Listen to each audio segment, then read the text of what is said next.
Hola, buen día. Ahora vamos a ver cómo resolver los casos de culpabilidad. Empecemos con el caso. Matías regresaba a su casa en la noche de su cumpleaños, luego de un largo y duro entrenamiento de karate.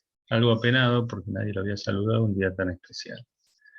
Mientras caminaba en diagonal por el parque, fue interceptado por 7 personas encapuchadas y vestidas de negro, que se le acercaron rápidamente y le exhibieron bates de béisbol, cadenas y una pistola de color plateado. En ese momento, valiéndose de sus conocimientos de combate cuerpo a cuerpo, consiguió aplicar un golpe directo al cuello del encapullado que llevaba el arma de fuego, impactando a la altura de la nuez de Adán, haciendo colapsar su laringe y ocasionándole la muerte al cabo de unos instantes de agonía en el suelo.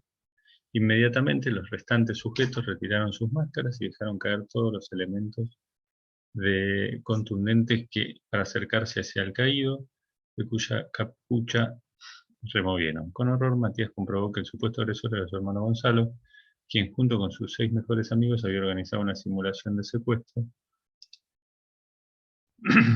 para un elaborado festejo sorpresa de su cumpleaños. Bueno, primero que todo tenemos que empezar con la estructura del análisis del caso, y lo primero que se ve es la conducta, que según el finalismo es un hecho humano voluntario y final. ¿Cuáles son los supuestos de ausencia de conducta? Están en el 34, inciso 1 y 2. No hay acción por ausencia de voluntad, que es la involuntabilidad, la fuerza física irresistible y el acto reflejo. Casos de debate: no resulta clara la concurrencia de voluntad en las acciones en cortocircuito o los automatismos. Conclusión: en el caso no encaja dentro de estos supuestos de ausencia de conducta ni dentro de los casos intermedios en los que la doctrina no resulta uniforme respecto a la concurrencia o no de la voluntad, ya que Matías estaba consciente al momento de dar el golpe. Por lo tanto, hay acción, dado que, y acá es donde definimos la acción. La acción de Matías consistió en aplicar un golpe directo al cuello del encapuchado de su hermano, que llevaba el arma de fuego, impactando en la nuez de Adán, haciendo colapsar su laringe, ocasionando la muerte al cabo de unos instantes de agonía en el suelo. Ante la intersección de 7 personas encapuchadas y vestidos de negro, que se le acercaron rápidamente y le exhibieron bates de béisbol, cadena y una pistola color plateado. Tipicidad. Esto, una vez que ya sabemos que hay acciones y que calificarlo dentro de un tipo penal. Si a juicio de subsunción la conducta sería el homicidio simple. La tipicidad objetiva, tenemos que ver los elementos típicos del tipo penal en análisis, y una es la acción, se le aplicar un golpe derecho al cuello del encapuchado que lleva arma de fuego para causarle la muerte, ¿no? Sujeto activo Matías, sujeto pasivo su hermano, y el resultado de la muerte. Después tenemos que ver la relación de causalidad, y lo primero que tenemos que analizar es la teoría de la equivalencia de las condiciones. Si suprimimos mentalmente la conducta de Matías de aplicar el golpe, la muerte de su hermano no se habría producido, con lo cual la conducta de Matías fue causa del resultado. En consecuencia, hay condictio sine qua non, y hay una relación de causalidad. La imputación objetiva es la base de la imputación. Primero es la creación de un riesgo jurídicamente desaprobado, que aplicar un golpe mortal sobre una persona claramente constituye un riesgo jurídico desaprobado, algo que pone en riesgo la vida de esta persona o por lo menos la integridad física. No se presentan ninguno de los correctivos que excluyen la creación del riesgo. Ustedes cuando hagan el parcial expliquen mínimamente cada uno. Riesgo permitido, disminución del riesgo, prohibición de regreso o principio de confianza. El resultado tenemos que ver si es consecuencia del riesgo jurídico desaprobado. Y el riesgo creado por Matías se realiza en el resultado, que es la muerte de su hermano, que fallece como resultado del golpe que éste le efectuó sobre el cuello. No se presentan tampoco aquí correctivos que excluyan la realización del riesgo del resultado, como ser los cursos causales hipotéticos, el ámbito de protección de la norma, la competencia de la víctima, desviación o apelación del curso causal, o bien la conducta alternativa conforme al hecho. Por todo esto podemos decir que la acción de Matías se adecua objetivamente en el delito de homicidio consumado. Ahora tenemos que ver, luego de tipicidad objetiva, la tipicidad subjetiva. Y acá tenemos que ver qué es el dolo. Primero que todo, el dolo es la voluntad realizadora del tipo, guiada por el conocimiento de todos los elementos del tipo necesarios para su configuración. Y se compone de 2 elementos. Uno es el aspecto cognitivo del dolo, que es el conocimiento efectivo actual, digamos, coetáneo o actualizable, evocable en la memoria, de todos los elementos del tipo objetivo. ¿Qué es el error de tipo? Es el falso conocimiento sobre alguno de los elementos del tipo objetivo, ya sea acción, sujeto activo, sujeto pasivo, resultado, relación de causalidad y el tipo penal. El sujeto activo no sabe lo que está haciendo. Ese sería el error de tipo. Según sus efectos puede ser invencible, aplicado al debido cuidado, que la gente no había podido salir del error en que se hallaba, digamos, no puede omitir ese error. Elimina el dolo y culpa. Y vencible, aplicando el debido cuidado, la gente podría haber evitado el error y no realizar el tipo objetivo. Este elimina el dolo, pero no así la culpa, en caso de que exista un tipo doloso, si se dan los demás elementos de ese tipo. El error sobre el nexo causal son errores de subtipos clasificados porque no siempre eliminan el dolo. En los supuestos en que el sujeto activo sabe lo que está haciendo, pero hay un error en la preparación. Según los efectos se clasifican en relevantes, los bienes jurídicos que están en juego son distintos, entonces se elimina el dolo y se analizan como un error de tipo común. Irrelevantes cuando los bienes jurídicos que están en juego son iguales, con lo cual no se elimina el dolo. Después está el error en el golpe, que el sujeto dirige su acción contra un sujeto u objeto determinado, pero termina afectando a otro quien no tiene la intención de afectar. El bien jurídico en juego debe ser el mismo. Permanece el dolo respecto del primero, pero respecto del segundo habrá culpa. Entonces el caso se resuelve como una tentativa del delito doloso respecto del primero, en concurso ideal con un delito culposo o imprudente consumado respecto nacido de la misma acción del autor, digamos, ¿no? Error en la persona o en el objeto. El sujeto activo cree estar dirigiendo su acción contra un sujeto o un objeto determinado, pero termina afectando a otro a quien no tenía intención de afectar. Suponiendo que ambos bienes jurídicos son similares, por ejemplo, digamos, cuando confunde una persona con otra o un animal con otro, la conducta va a ser dolosa, pues el sujeto efectivamente sabía que estaba disparando a una persona o un animal. Este tipo de errores, si bien puede puede dejar subsistente el dolo, en caso de tratarse de bienes jurídicos equivalentes, puede excluir el dolo de una agravante específica. Por ejemplo, quien mata al padre pensando que se trata de un enemigo será eventualmente responsable del homicidio simple y no el agravado porque había un error en las personas, no tuvo la posibilidad de conocer que estaba matando a su padre, entonces no se le puede imputar eso.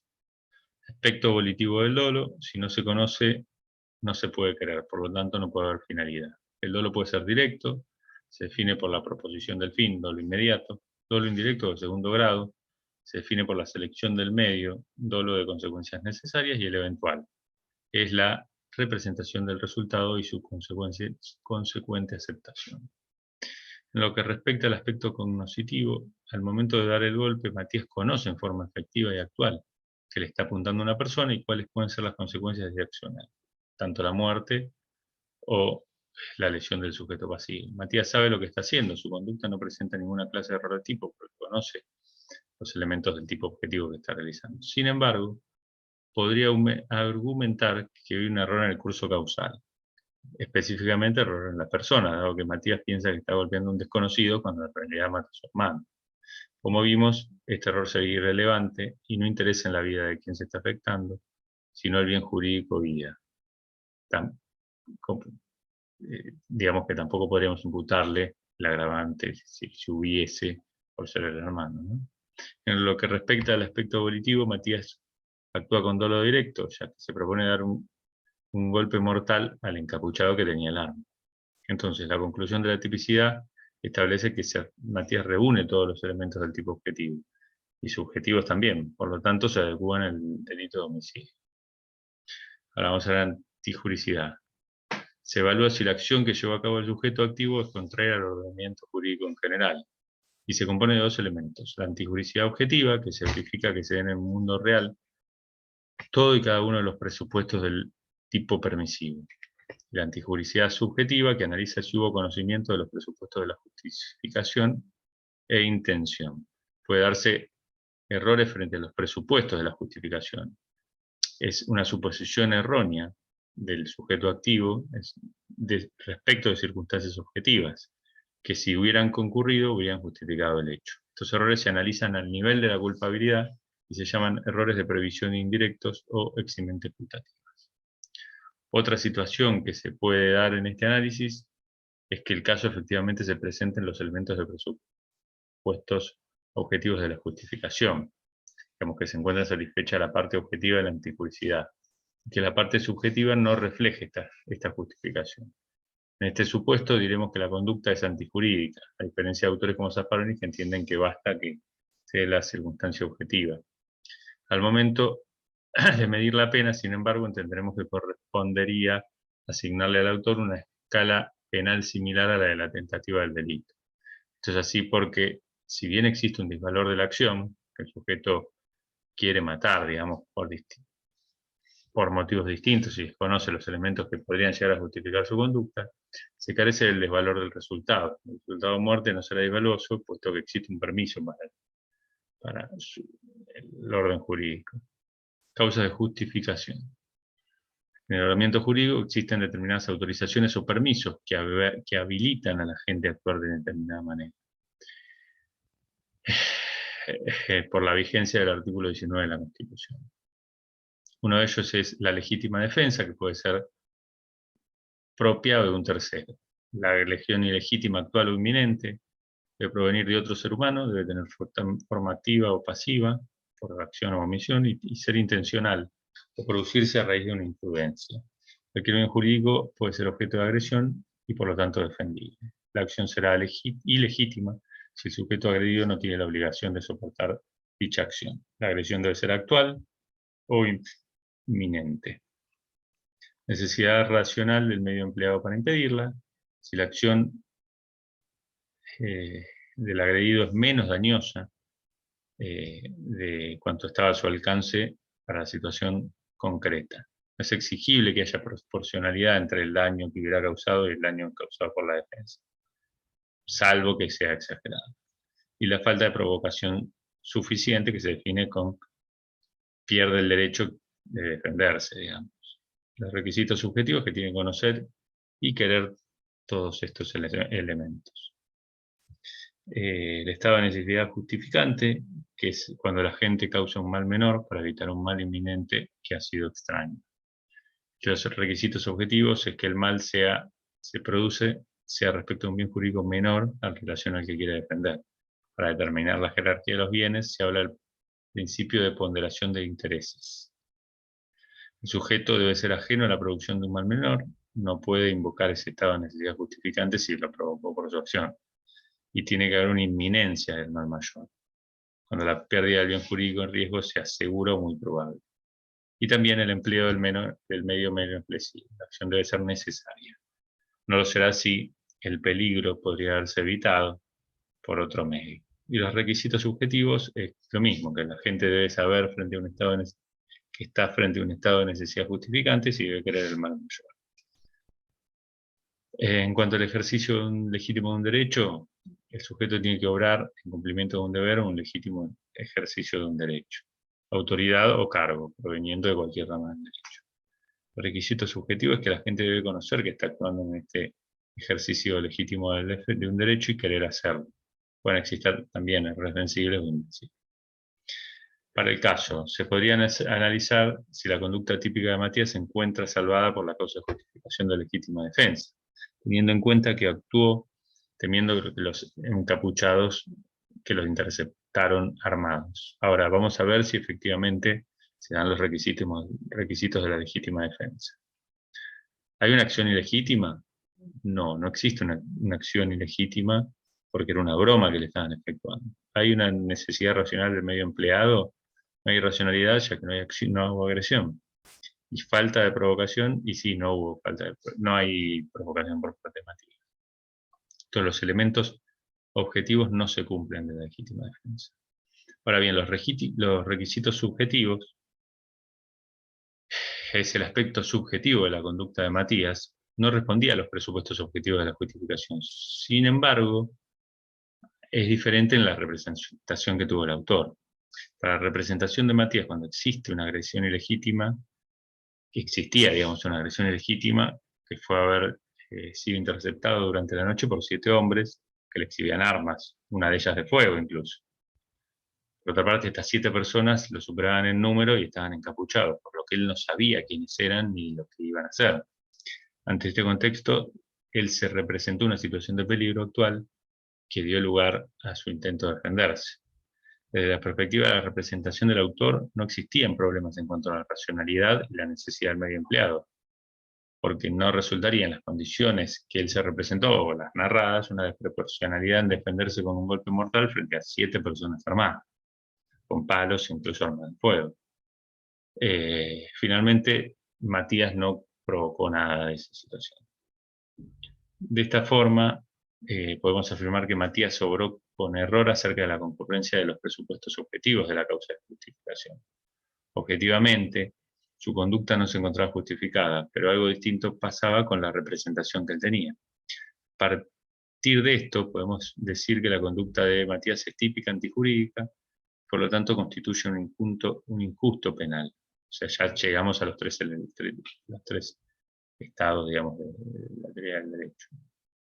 Ahora bien, en la instancia de la culpabilidad se va a evaluar esta vencibilidad o invencibilidad del error de previsión indirecto o la eximente putativa, bajo el cual obró Matías. La culpabilidad es el juicio de reproche, ahora ya vamos a la culpabilidad, es el juicio de reproche que se le efectúa al autor por no haberse motivado con una norma cuando le era exigible. Hay 3 aspectos, uno de ellos es la inimputabilidad legal o jurídica, recién a partir de los 16 se puede, digamos, el Código Penal permite entender que los actores comprenden la criminalidad, o la clínica, que tiene que ver con la incapacidad o insuficiencia de las facultades mentales o alteraciones morbosas, que está en el 34, inciso primero, o la adquirida, de la ingesta de alcohol o estupefacientes, que generan esta perturbación o disminución de las facultades. La posibilidad de poder comprender la criminalidad de la acción. A diferencia del dolo, el conocimiento que se requiere a este nivel es potencial y no actual. Se analiza en este momento la existencia de errores de prohibición que recaen sobre la incompresión del injusto penal. Pueden ser directos, cuando van sobre la norma prohibitiva, que es el sujeto activo que debe saber si lo que hace está prohibido por la norma, si no incurre en un error, son los llamados errores culturalmente condicionados. O el indirecto, cuando el sujeto activo no conoce la norma permisiva, la causa de justificación.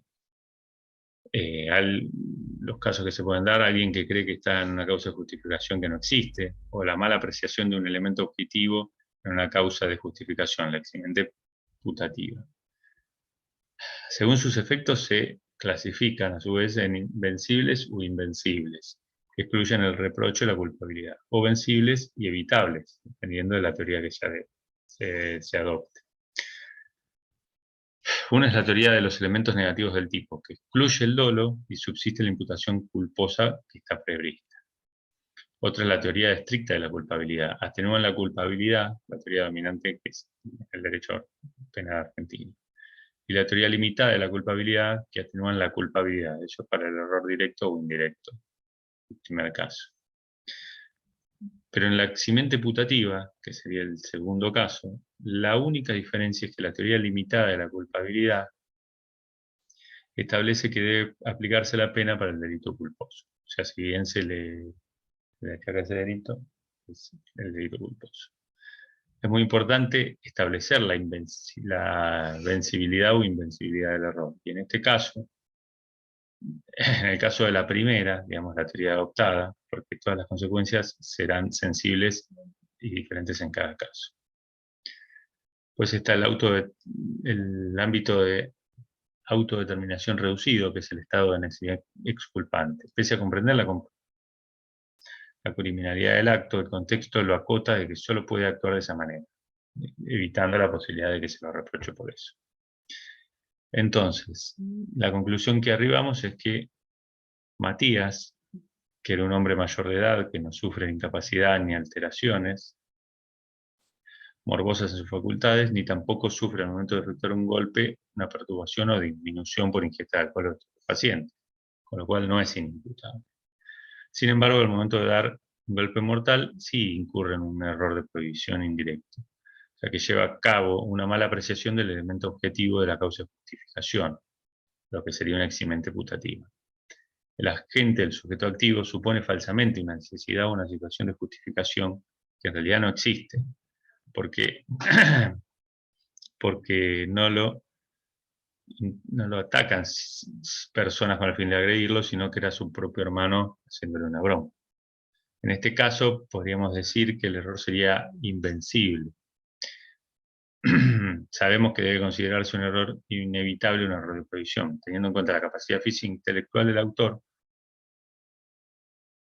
que había podido obtener el conocimiento de que su comportamiento era contrario a derecho, pese a lo cual siguió obrando de la conducta. O, aunque el autor hubiera podido obtener esa información, no tenía el deber de verificar este comportamiento. Si hacemos un examen de la debatibilidad adecuado al autor y las circunstancias del caso, la repentina aparición de 7 personas armadas de noche encapuchadas con diferentes armas, incluso un arma de fuego, podrían generar que no haya podido obtener el conocimiento de que su comportamiento era conforme a derecho.